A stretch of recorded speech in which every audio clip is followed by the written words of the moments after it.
He died alone in a small hotel room. No family at his bedside. No fortune left behind. No celebration waiting for him. And yet, almost everything that powers your life today traces back to his mind. The electricity that hums through the walls of your home. The currents that light cities at night. The invisible forces that move information through the air. All of it carries his fingerprints. How does a man change the world so completely and still be forgotten by it? How does someone give humanity the future only to be abandoned by the present? He was not chasing fame. He was not trying to conquer markets or build empires. He was running from something far more personal, a mind that never rested.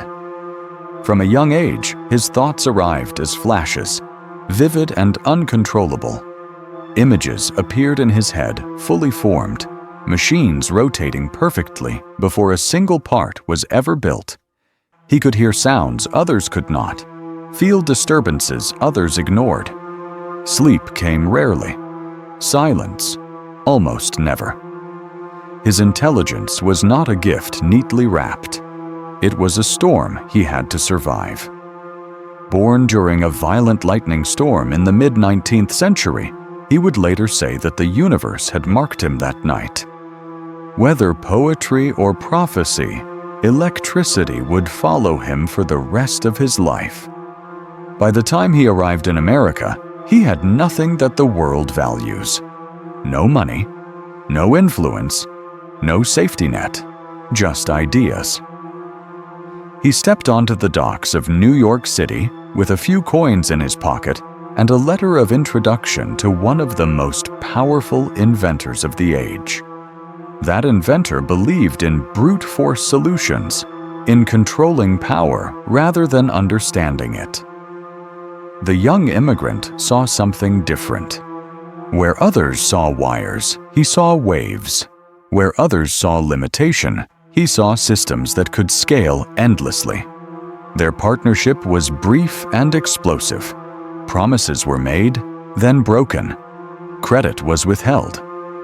When disagreement turned into dismissal, he walked away with nothing but his conviction. What followed was hunger. Not metaphorical hunger, real hunger. Days without food, nights without shelter. He dug ditches to survive, dreaming of machines while his hands bled from manual labor. But his ideas did not leave him. They sharpened. He imagined a system of electricity that could travel vast distances without collapsing, a current that flowed like a heartbeat rather than a shove. Alternating current, it was elegant, efficient, and it threatened everything that powerful men had already invested in. The war that followed was not just technical, it was personal. Smear campaigns were launched. Fear was manufactured. The public was told this new power was dangerous, uncontrollable, deadly. Animals were electrocuted publicly to make a point. Fear was easier to sell than truth. Still, the truth won, slowly, reluctantly. When cities began to glow from miles away, when factories roared to life far from their generators, when waterfalls themselves were turned into engines of light, the world could no longer deny it. His system powered the impossible. Entire cities illuminated. The future arrived all at once. For a brief moment, he stood at the center of it all. Newspapers called him a wizard. Crowds gathered to watch him command lightning itself. But comfort never followed success. While others saw profit, he saw responsibility. While investors saw ownership, he saw obligation.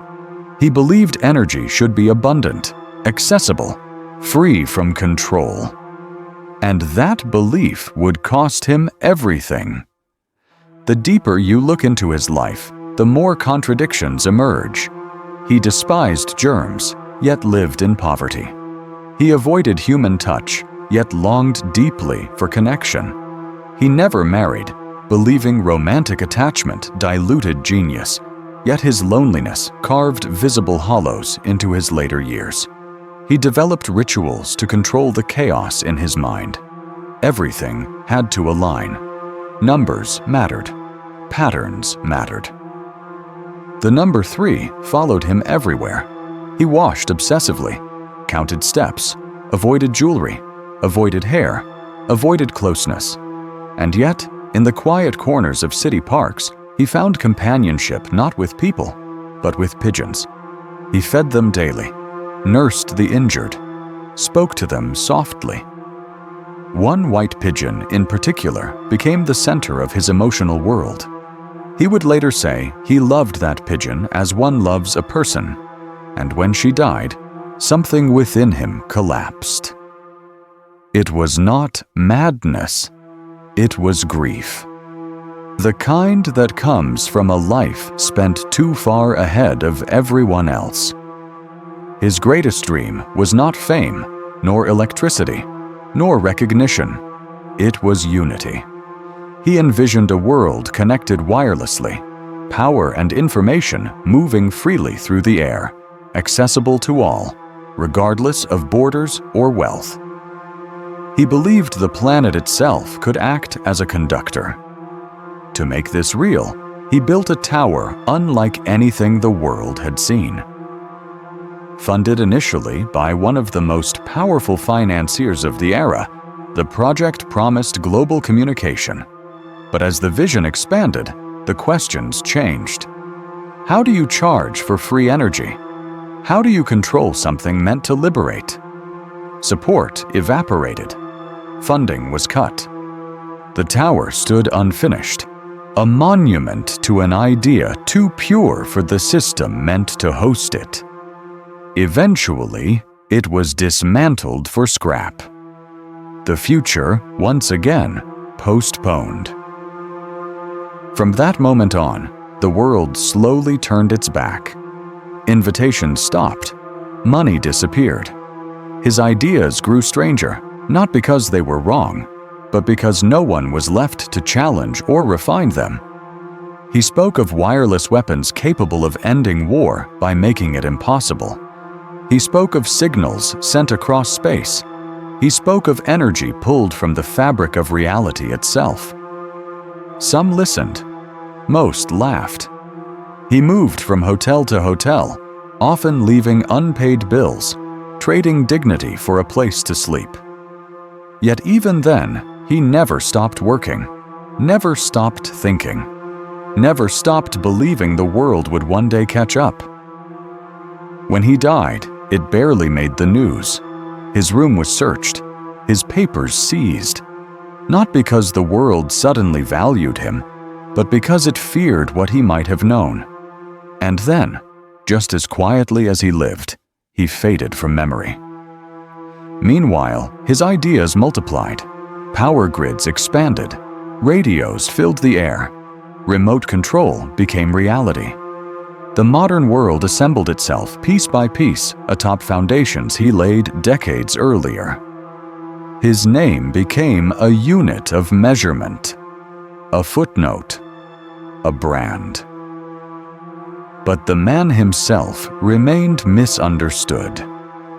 Today, every time you flip a switch, his mind answers.